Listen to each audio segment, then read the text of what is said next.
And we are back again on the DNaz channel, baby. And today, where are we at?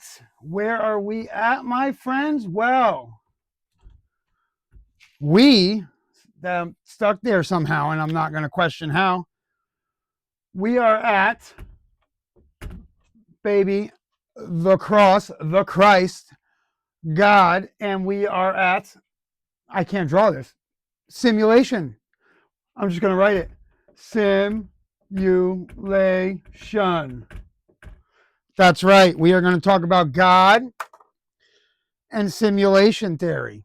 And why am I combining the two? Well, you're going to see why I'm going there. So, first, let's talk about information theory because I'm not so sure I care about the religious standpoint or trying to life coach about the religious standpoint, right? I'm not. So, let's start with simulation theory. Now, there's a couple different ways we can look at simulation, right?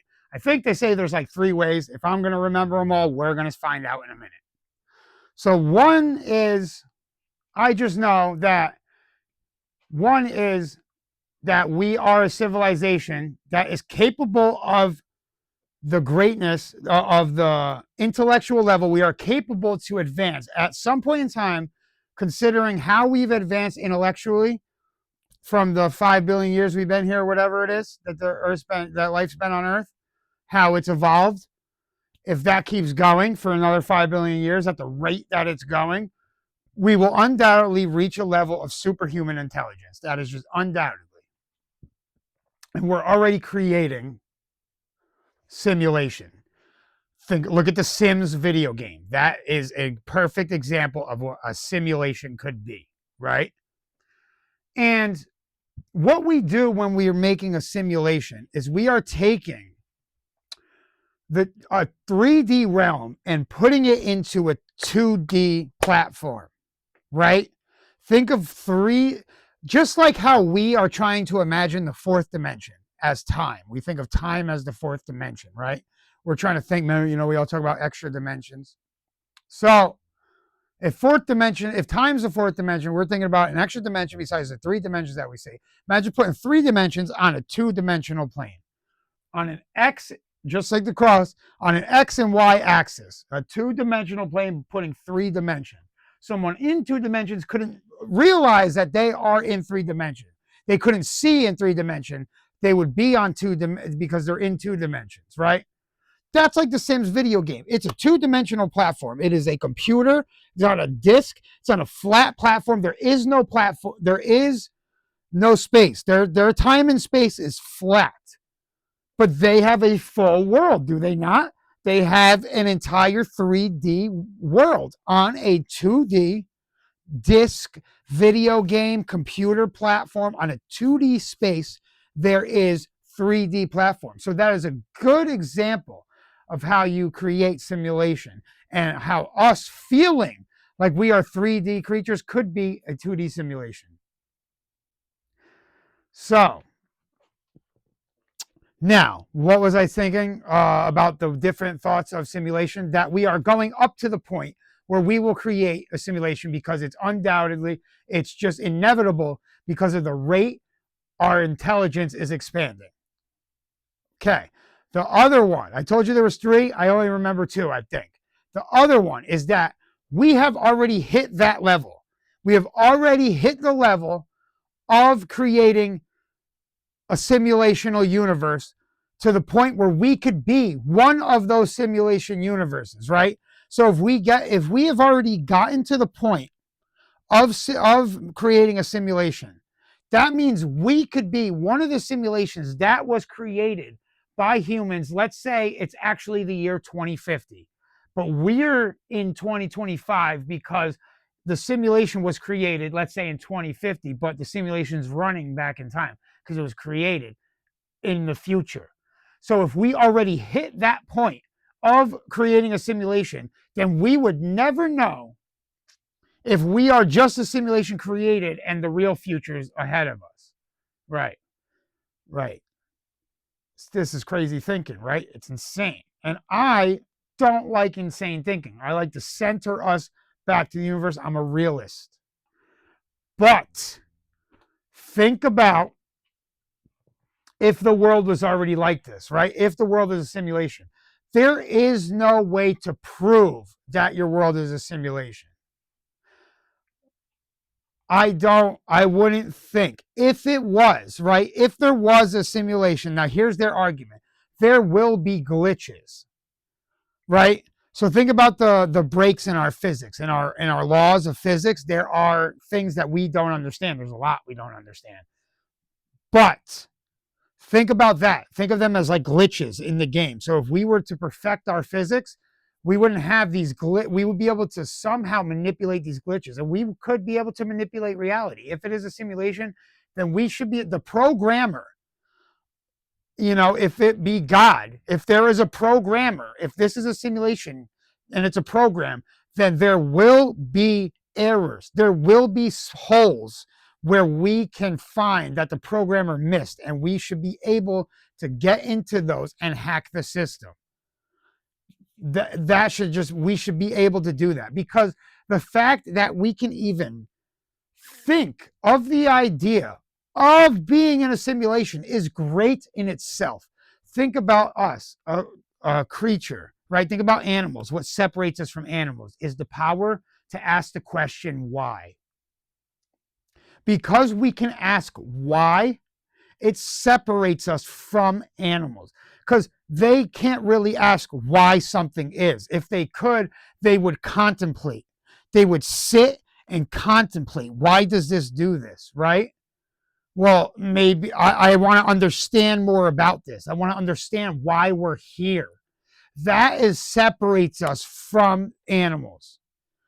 So the fact that we can even think of ideas that are not in, that we can't see, right? Just like space, how we do our math and our physics for space, how we were able to predict black holes before we could take a picture of one, which was very recently. We just got proof that there are black holes. We just got them, even though 100 years ago was when the theory first came about from Einstein. So it took 100 years to fucking prove black holes. Okay? So, but people underestimate the power of our thinking. The fact that we can even, as sentient beings, comprehend the fact that we might be a simulation is great in itself. The fact that we can even think of that, the fact that we can even make predictions of how space works and how time works before we even were able to take pictures of it, before we were able to see it, the fact that we could measure the circumference of the earth without going out there to measure it, to see it, just from other calculations. It means we are great. It means we are intellectual. We are able to do great things, and we have great things that we will be doing. There is no doubt that we are heading towards superhuman intelligence, because it is inevitable unless we destroy ourselves. And that is another one. That might be the third one. We get too technologically advanced and we destroy ourselves. I think that's the third option, and we're a repeating simulation of something that just keeps destroying itself. Okay. Nonetheless, if we were able to prove that we're in a simulation, there would have hacks, right? And then we would be able to break the hacks. But that doesn't answer the question. Okay, then who is it that programmed us? And where do they come from? What is their reality, and how does their reality exist?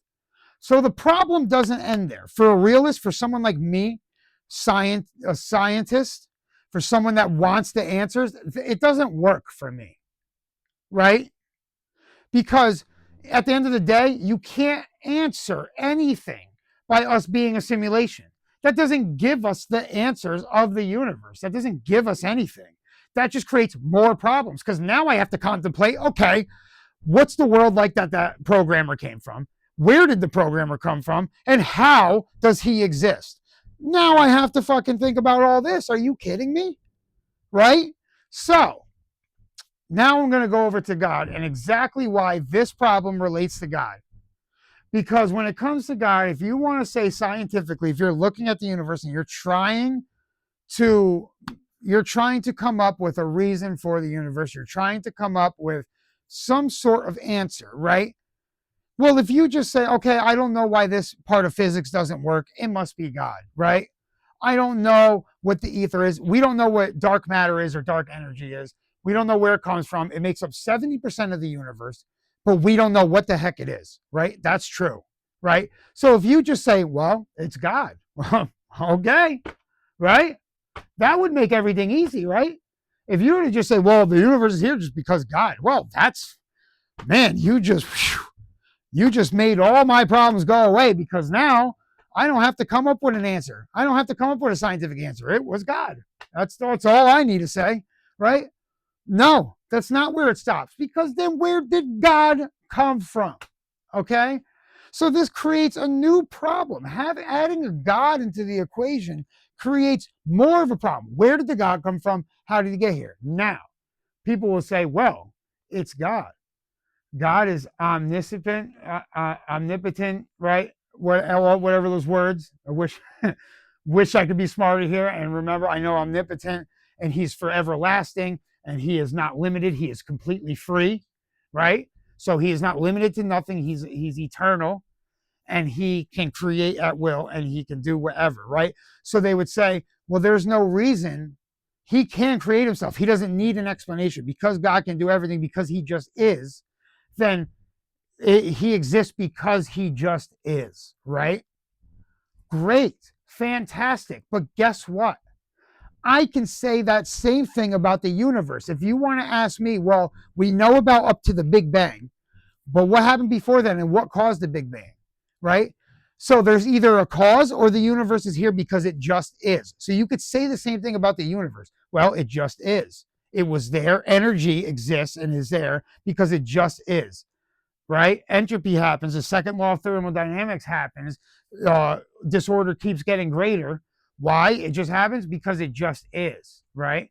So that doesn't help us as scientists. That doesn't help us explain or get to the root of the problem. That adds more of a problem. When you're just saying, oh, it's just God. Okay, well, where did he come from? What did he do? And if he just is, then why can't the universe just be, right? Because those are the only two options. Either it was God that made it, or the universe just is and always was and always will be. And there is no explanation for where the energy came from, right? Both ways suck. All three ways, add the simulation theory. All three ways suck. They don't give us the final answer. So as realists, as scientists, we want the real answer. That is where I was going for when I was talking about simulation theory and God, right? That's where I was going for. None of them neither God or simulation theory give us an answer. Neither one of them. They just create more problems they just don't bring us to the solution. So there's no point in contemplating them, right? And that's where I stand. Let me know how you feel. It's the TheDnazChannel. Comment below, like and subscribe. Can't wait to hear from you. We'll see you next time. Peace.